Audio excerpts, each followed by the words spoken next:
আজকে প্রথমবারের মতো আমরা পাখি রিসর্টে ঘুরতে গেলাম পুরো ফ্যামিলি, মানে আমি, তোমাদের ভাইয়া আর আমার কুটুস পাখিটা। তো আমরা পাবনা শহরে প্রায় 3 থেকে 4 বছর হলো আসছি বা এখানে থাকি পাখির আশেপাশে। তো পাখি নদী বা হার্ডিঞ্জ ব্রিজে বেশ কয়েকবার ঘুরতে গেছি, মানে বিকেল হলেই বা ছুটির দিন হলেই আমরা ওইখানে ঘুরতে যাই। কিন্তু পাখি রিসর্টে কখনো ঘুরতে আসা হয় নাই। স্বপ্নদ্বীপ রিসর্টেও অনেকবার গেছি, কিন্তু এখানে একবারও আসা হয় নাই। তাই তোমাদের ভাইয়া বললো যে আজকে যেহেতু ছুটি আছে চলো যাই পাখি রিসর্ট থেকে ঘুরে আসি। আর এই তো আমরা সবাই মিলে চলে আসছি পাখি রিসর্টে। এসে এখানে তোমাদের ভাইয়া গানের তালে তালে মেয়েকে নিয়ে একটু নাচতেছিল, মানে মেয়ে বলতেছিল বাবা নাচো বাবা নাচো। মানে ওইখানে কিছু রাশিয়ানরা পিকনিকে আসছে বা ওরা সাউন্ড বক্সে গান দিয়ে দিয়ে নাচতেছিল, সেই সাউন্ডে আমার মেয়ে তার বাবারে বলতেছিল বাবা তুমিও নাচো। তো তাই আর কি মেয়েকে কোলে নিয়ে দুলতেছিল। তো আমরা ওখান থেকে বানর দেখে টেকে, এই তো বিশাল বড় একটা বট গাছ আছে এখানে, খুব সুন্দর সুন্দর ছবি তুললাম আমরা মা মেয়ে। তো আমার মেয়েটা আবার দুষ্টু কোকিল, সে ক্যামেরার দিক তাকাবে না, ফোনের দিক তাকাবে না, অন্য দিক তাকায় পোজ দিবে। আর এই পোজটা সে কিভাবে শিখছে, সে নিজে থেকে এই পোজগুলো দেয় আর আমাদেরও বলে মাম্মি পোজ প্লিজ। তো তার দেখা দেখি আমরাও আবার শিখে গেছি আর কি, এরকম ভাবে ছবি ওঠার সময় পোজ দেই। এই হলো কাহিনী। আমার মেয়েটা মার্শাল্লাহ দিন দিন কত বড় হয়ে যাচ্ছে। তো ওই স্বপ্নদ্বীপ না, পাখি রিসর্টের ভিতরে একটা মাত্র দোকান আছে, সেইখান থেকে আমরা কিছু চিপস কিনছিলাম। আর চিপসের দাম ভাই এখানে প্যাকেট প্রতি 5 টাকা করে বাড়তি নেয়, মানে মনে হয় সব জিনিসেরই এরকম একটু দাম বেশি নেয় যেহেতু ভিতরে দোকান। আমরা 2 প্যাকেট চিপসের নিয়েছিলাম, 2 প্যাকেটের দাম রাখছে 30 টাকা, মানে 10 টাকার দামের চিপস 5 টাকা করে বেশি নিয়ে 15 টাকা পিস রাখছে এরকমটা। তো এখান থেকে এসে আমরা এই যে মা মেয়ে দোল খাচ্ছিলাম, আমার মেয়ে আমাকে চিপস খাওয়াই দিচ্ছিল, আমার হাতে দিচ্ছিল, আমি না খেয়ে তারে আবার দিয়ে দিচ্ছিলাম।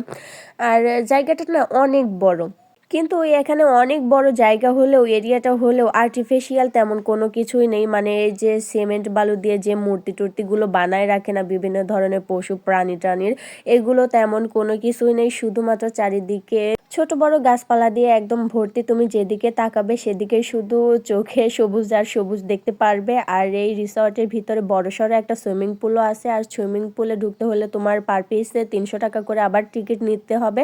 আর এই রিসর্টে ঢুকতে হলে মানে ঘুরে বেড়ায় দেখতে হলে তোমাকে 100 টাকা করে টিকিট নিতে হবে।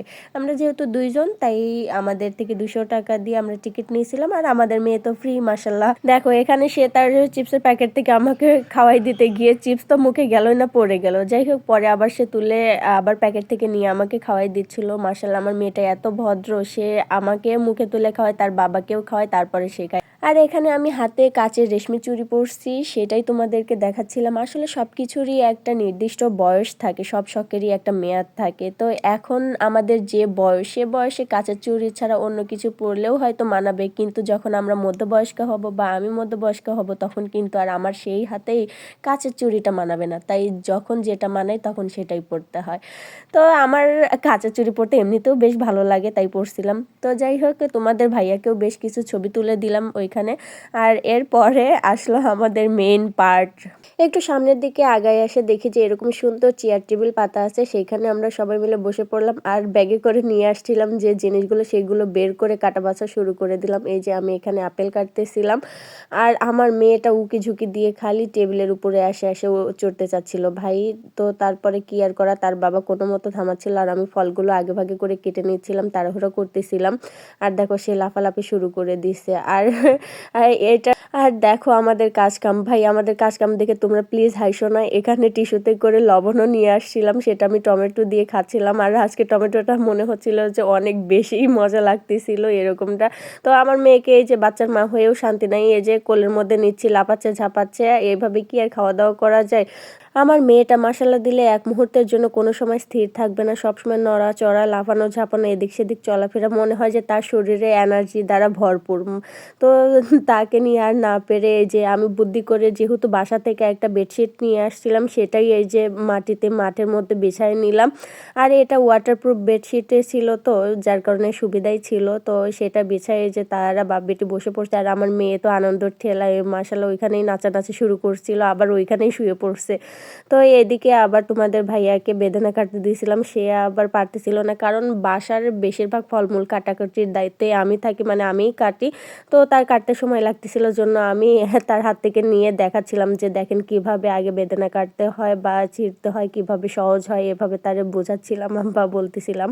আর আমরা ঘুরতে আসবো আর এই জিনিসগুলো যে সঙ্গে নিয়ে আসবো এটা আমাদের কল্পনারও একদম বাইরে ছিল। যদিও আমার সিদ্ধান্তেই আমি এগুলো গোছাই টোছাই রেডি করে তোমাদের ভাইয়ের হাতে ব্যাগটা ধরাই দিয়েছিলাম। তো সে এইরকম কোনো কিছু বুঝেছিল না বা জানছিল না, সে জানলে তো হয়তো বা আরো অনেক কিছু প্ল্যান দিত আমাকে বা বুদ্ধি পরামর্শ দিত। তবে সে কিন্তু আমাকে এই জিনিসগুলো দেখে বলতেছিল যে এত কম জিনিস আনছো কেন, আর একটু বেশি করে আনতে, বাড়াই আনতে, ফলমূলগুলো আরো বেশি আনতে। তো আমি বলতেছিলাম যে কম জিনিস দিয়ে এক্সপেরিমেন্ট করতে হয় আগে, আর আমরা এই যে একটা ভালো সময় কাটাচ্ছি এটাই তো অনেক, তাই না? তো এইভাবে তাকে বুদ্ধি পরামর্শ দিলাম বা বুঝাইলাম। তারপরে এই যে আরো কিছুক্ষণ ছবি টবিতে উঠাইলাম।